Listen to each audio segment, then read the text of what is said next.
This presentation is an audio version of a PTO parent presentation that was presented by Allison Hine in November 2014 and again in January 2015 by Kristen Morehouse. Our hope is that this presentation will help you better understand expectations for students at Deans Mill School.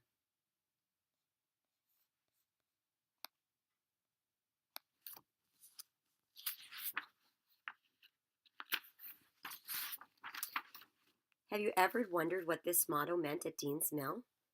High expectations for all. Through this presentation, we want to ensure that our community is aware of what we do to support students to meet high expectations in all aspects of the Deans Mill experience. In the spring of 2014, parents, teachers, and students took the annual school climate survey.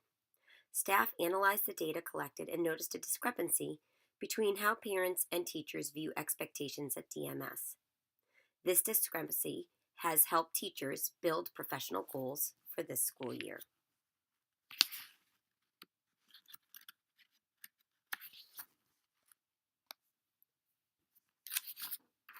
At this point in the presentation, we ask participants to give their ideas about why this discrepancy exists. We hope, as a viewer of this presentation, that you also reflect upon your own ideas about high expectations at DMS. It is important that students are challenged to meet high expectations every day at school. As part of our professional practice, the teachers at Deans Mill School use the data that we just recently presented to create a parent goal to help improve our practice.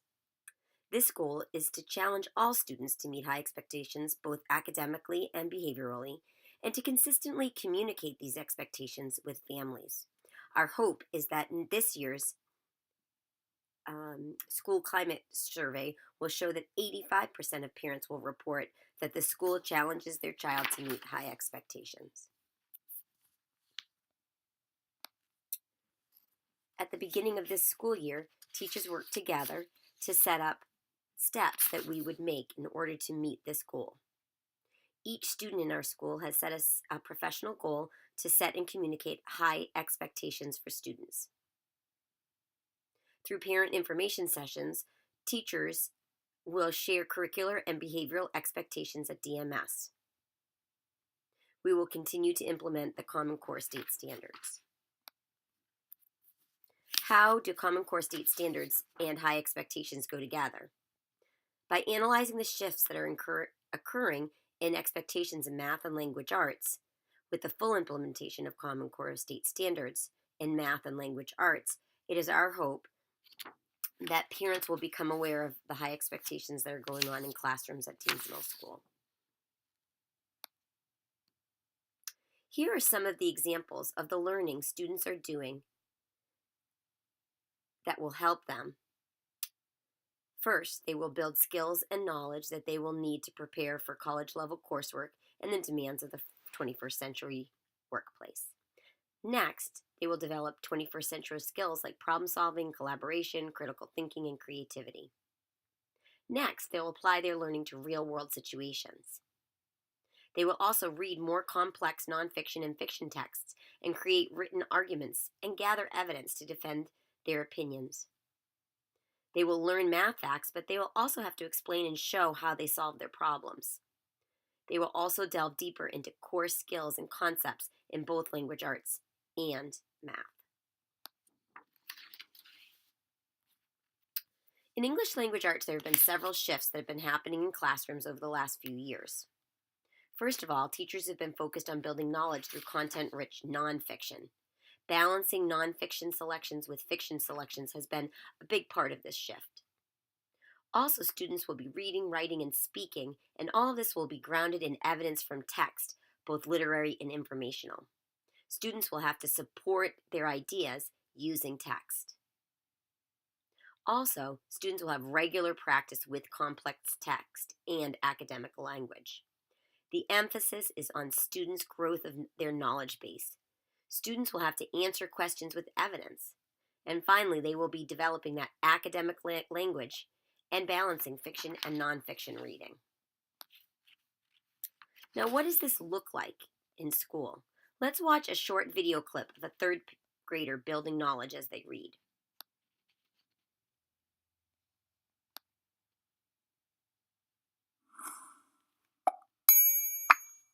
Third grade is when kids move from learning to read to reading to learn. So how do you know they're actually learning from what they read? It's all about looking for connections, connecting something they know to something new they just read. First, they can probably tell you something new they've learned.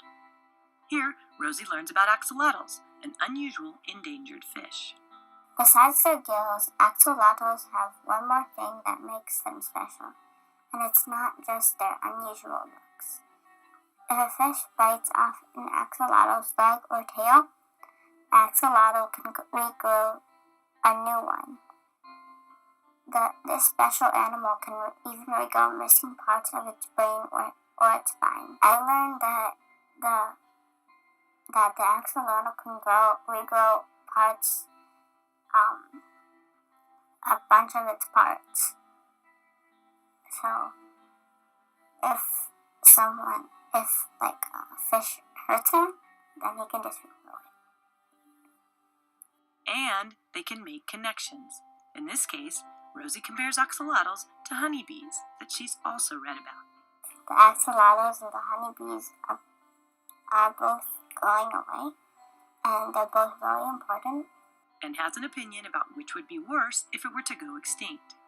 I think if honeybees disappeared, it would be worse than axolotls because we don't even know if axolotls would help us yet. But we know that honeybees help us a lot and we wouldn't have food. So how to tell if your child's on track? Over the year, third graders will build knowledge from what they read by connecting something new they learn to something they already know.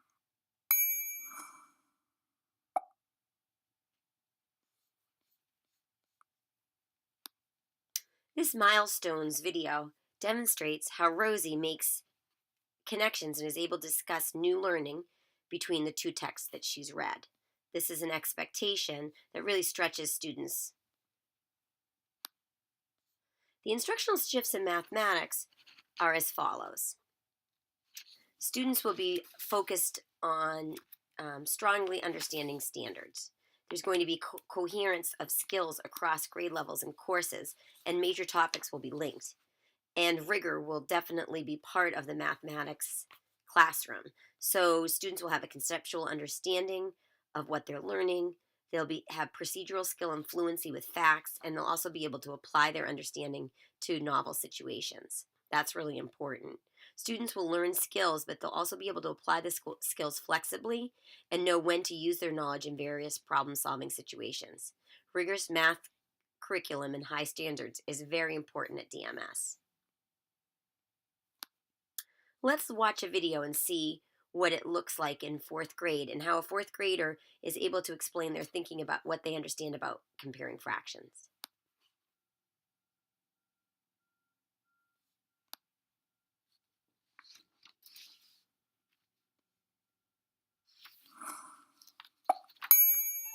Your child has been comparing fractions ever since she shared her first treat. Even back in preschool, she knew getting half a cookie was better than getting an eighth. But now she's in fourth grade, so comparing fractions gets a little more complicated. Fourth graders will learn to compare and order fractions. Let's put the following fractions in order from smallest to largest. They'll use various strategies for making these comparisons. They may draw a number line and place the fractions along the line. So 1/4 would be here because I know that 1/4 is half of half. So 1/4. And then 3/8 would be here because 4/8 is exactly half. 7/10 would be around here because 5/10 would be half. And 11/12 would be here because you just need one more 12 to get to 1, and 6/12 would be half. So 11/12. They'll use various strategies for making these comparisons, such as using a benchmark fraction, like 1/2, or by changing to a common denominator. And how do you know 3/8 is bigger than 1/4? Because 2/8 equals to 1/4, and this is 3/8, so just 1/8 bigger. So how do you know your child's on track? By the end of the year, fourth graders can compare and order fractions using various strategies.